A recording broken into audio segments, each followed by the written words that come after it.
pero yo le voy a dar un poco más de contexto.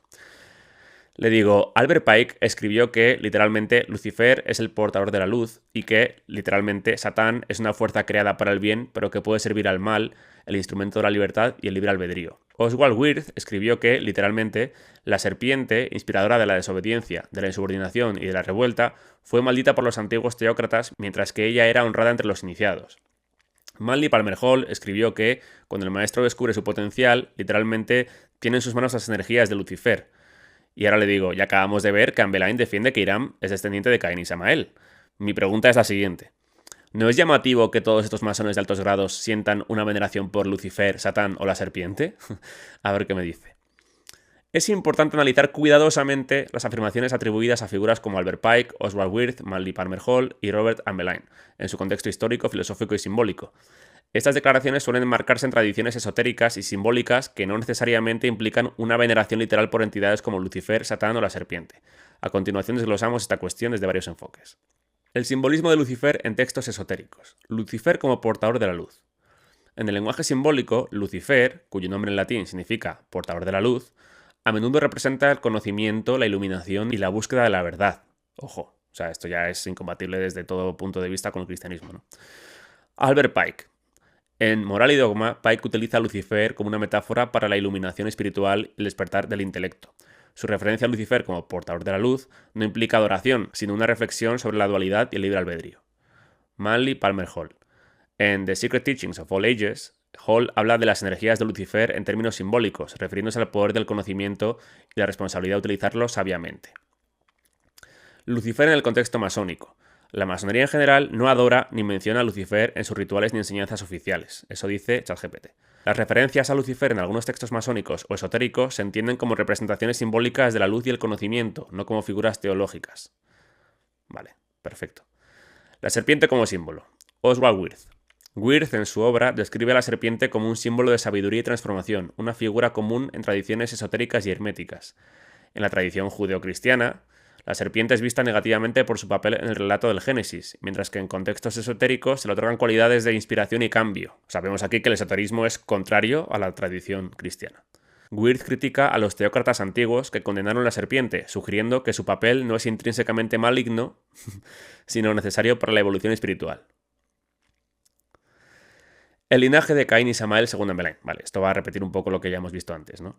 La interpretación de Ambelain vincula a Hiram Abiv con figuras simbólicas como Caín y Samael, que en tradiciones cabalísticas y gnósticas representan fuerzas de creación, independencia y desafío a normas establecidas. Y ahora indica esto. Esto no implica una veneración literal, sino un reconocimiento del poder simbólico de estos personajes en el camino del conocimiento y de la transformación. O sea, dice que no hay veneración, literalmente. Luego vamos a ver lo que dice también ChatGPT.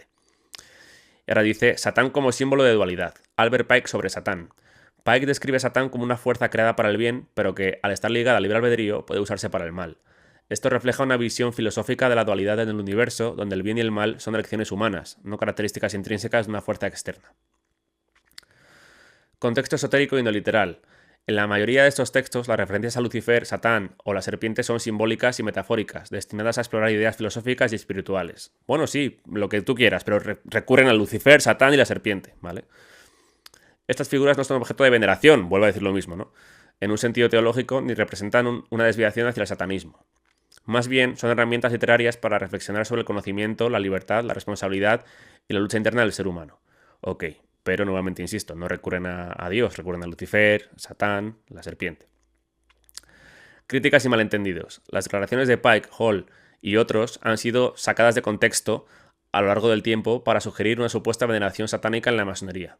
Muchos de estos autores emplean un lenguaje poético y simbólico, que puede malinterpretarse si no se comprende el contexto esotérico en el que escribían.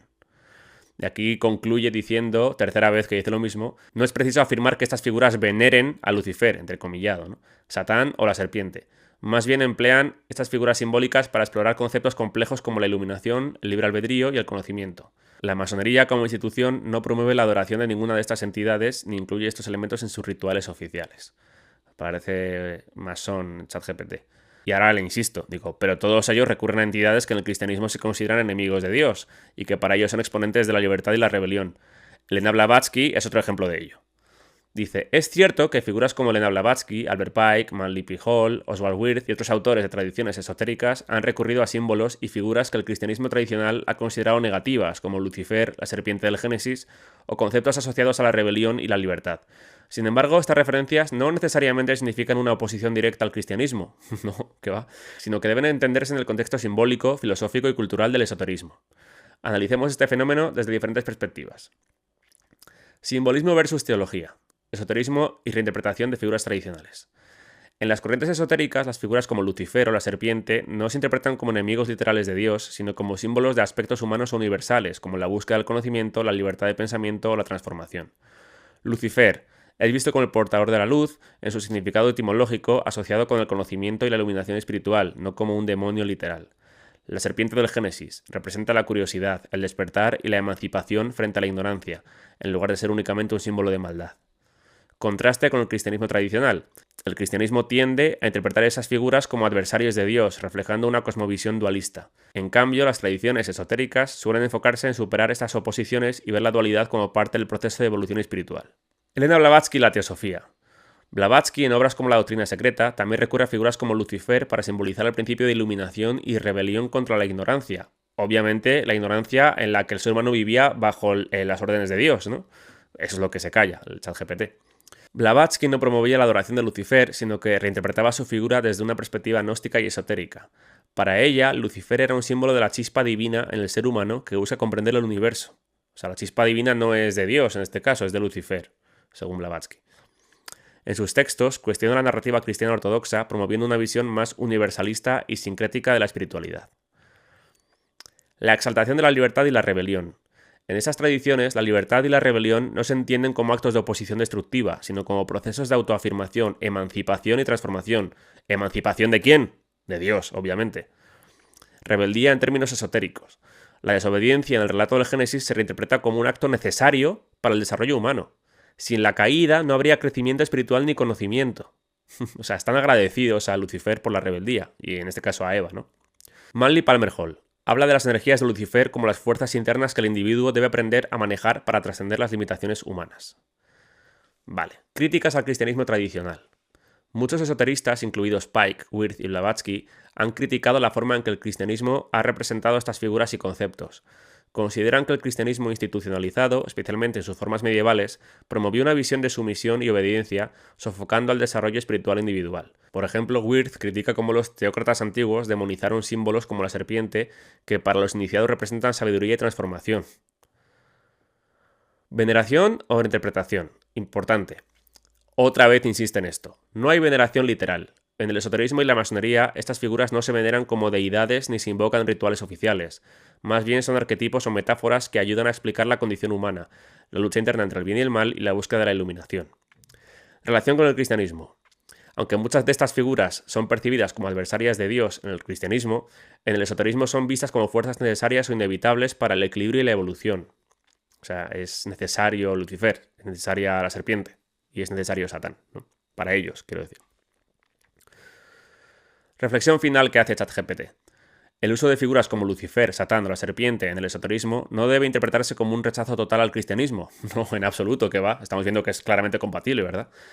Sino como una forma de reinterpretar sus símbolos desde una óptica más universalista, filosófica y a veces polémica. Estos autores no necesariamente veneran a estas figuras, sino que las utilizan para explorar temas como la iluminación, el libre albedrío y el desarrollo espiritual. Si bien esto puede ser llamativo o controvertido, también es importante recordar que estas ideas son minoritarias y no representan el pensamiento masónico, esotérico o espiritual en su totalidad.